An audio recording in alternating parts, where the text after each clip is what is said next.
Is that not it?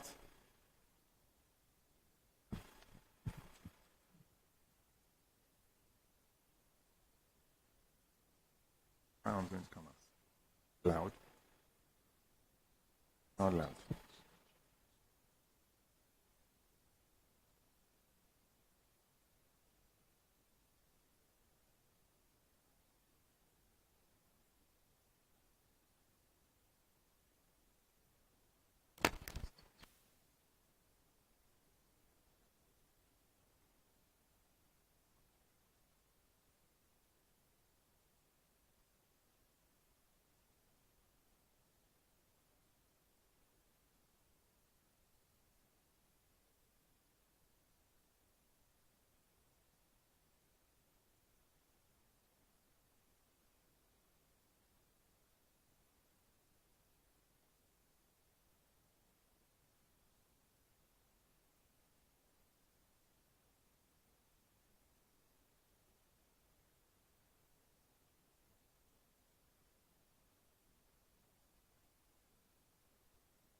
Let's just train our ears to hear, okay?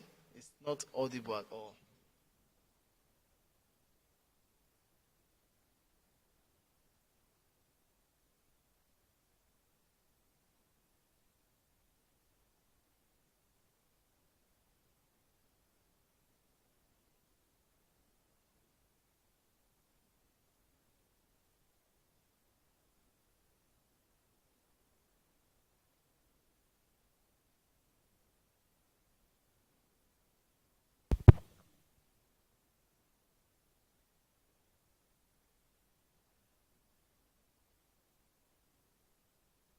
You can check this by pressing your finger beside the probe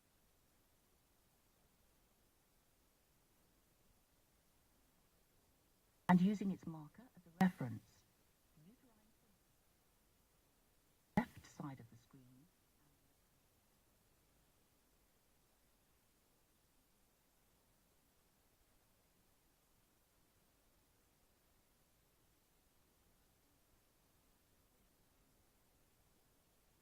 and anti-clockwise. Always keep the orientation of the probe consistent and don't rotate it more than 100 degrees. The probe can only be moved in 4 ways.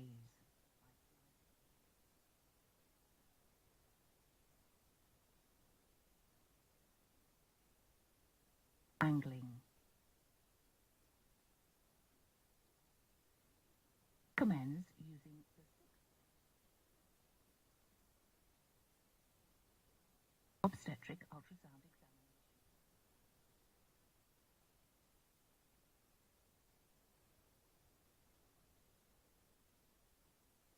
By placing the probe in a transfer.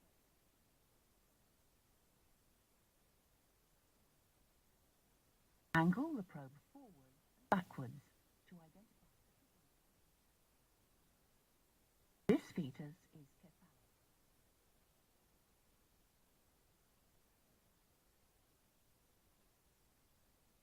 Maintaining a transverse orientation. Slide the probe up towards the maternal umbilicus.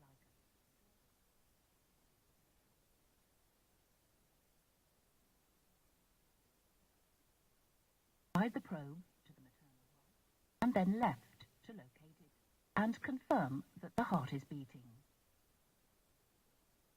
Let the woman view the screen.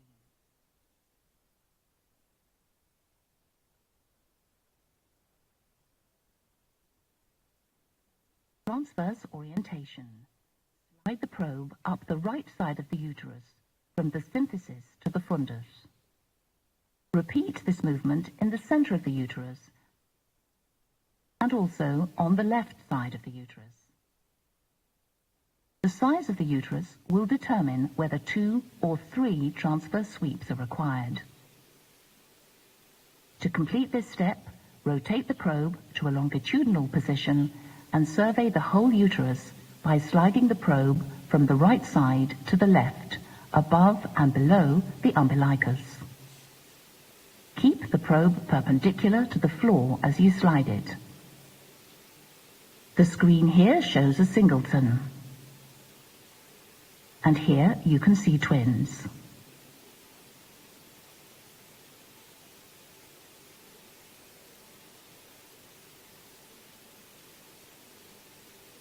Maintaining a longitudinal orientation, starting at the right fundus, slide the probe down towards the symphysis, keeping it perpendicular to the floor. Slide along the 3 tracks indicated to identify the location of the placenta. Here you can see first anterior,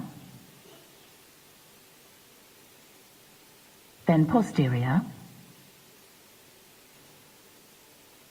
and here a low-lying placenta.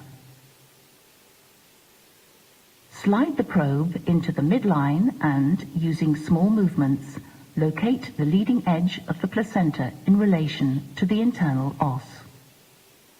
Here you can see a low-lying anterior placenta.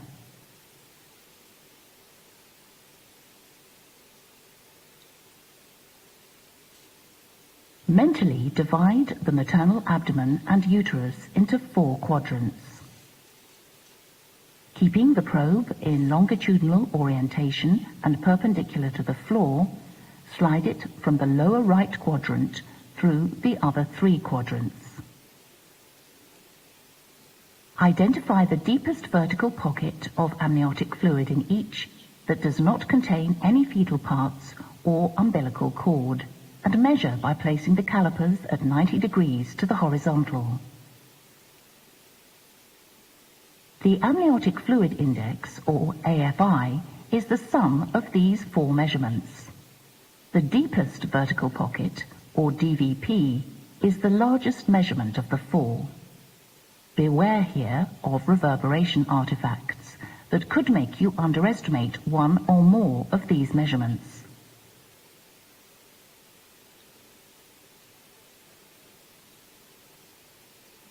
To take the biometric measurements, apply the first sweep and planes 4, 5, 7, and 11 of ISUOG's standardized 20 planes and 2 sweeps approach.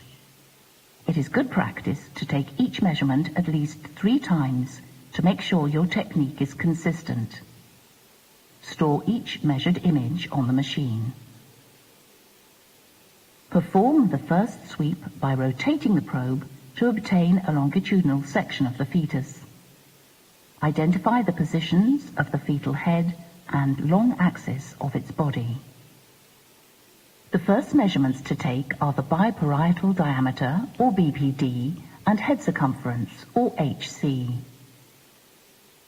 From the longitudinal axis of the fetus, rotate the probe by 90 degrees at the level of the fetal head. Angle, slide, rotate, and then dip the probe to obtain the correct head shape and intracranial landmarks, which indicate the transventricular plane known as plane 4. Take the biparietal diameter measurement at the widest point across the skull. Depending on local charts, the BPD may be measured outer to outer or outer to inner. To obtain an outer to outer BPD measurement, place the calipers on the outer edge of both the upper and lower parietal bones. To obtain an outer to inner BPD measurement, place the lower caliper on the inner border of the lower parietal bone. Next, measure the head circumference by placing the ellipse caliper on the outer edge of the skull. Then rotate from the transventricular plane to the transcerebellar plane, or plane 6, by keeping the cavum septum pellucidum in view and rotating the probe towards the fetal neck. Measure the transcerebellar diameter, or TCD, by placing the linear calipers across the maximum diameter of the cerebellum. Rotate back to the transventricular plane and slide the probe down through the chest where you will observe the heart beating. This is plane 7. To obtain the correct section to measure the abdominal circumference, or AC, you may need to make small rotating and angling movements of the probe as you slide. This will allow you to maintain a transverse orientation of the fetus. Plane 11 is where the landmarks visible are the stomach and a small central portion of the umbilical vein. Place the ellipse caliper on the outer edge of the abdomen to measure the AC. The final stage of the scan is to measure the femur length, or FL. Maintaining a transverse section of the fetal body, slide the probe down from plane 11 towards the fetal pelvis and rotate it to view a longitudinal section of the femur. This technique will prevent you from accidentally measuring the humerus. Place the calipers at each end of the femur and measure the longest visible diaphysis. Don't include spur artifacts on the ends of the diaphysis, and be sure to measure along the long axis of the bone. The scanning procedure is now complete.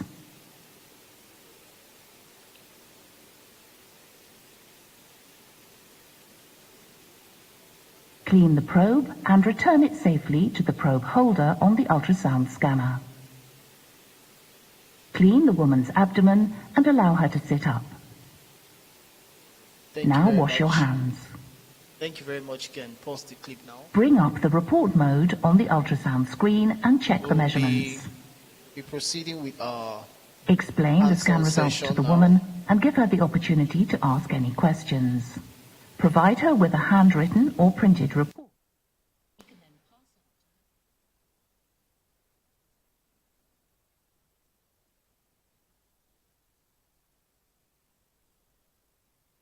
So I'd like us to, Ify, can we have our scan models to come up?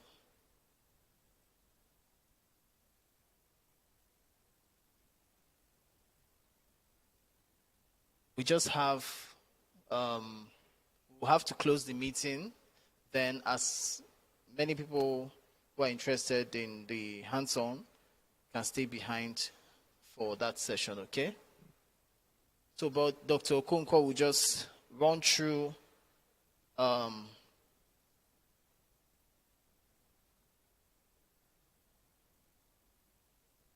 we put our hands together for her? It's not easy.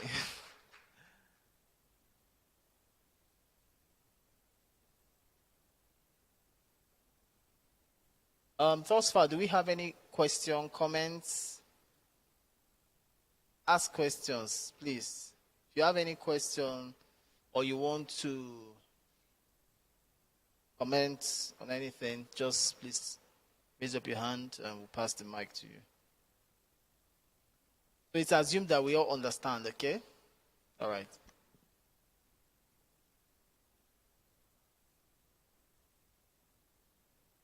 At this time, we will not be streaming their faces, okay? So can end the live stream. Good afternoon, ma'am. How are you?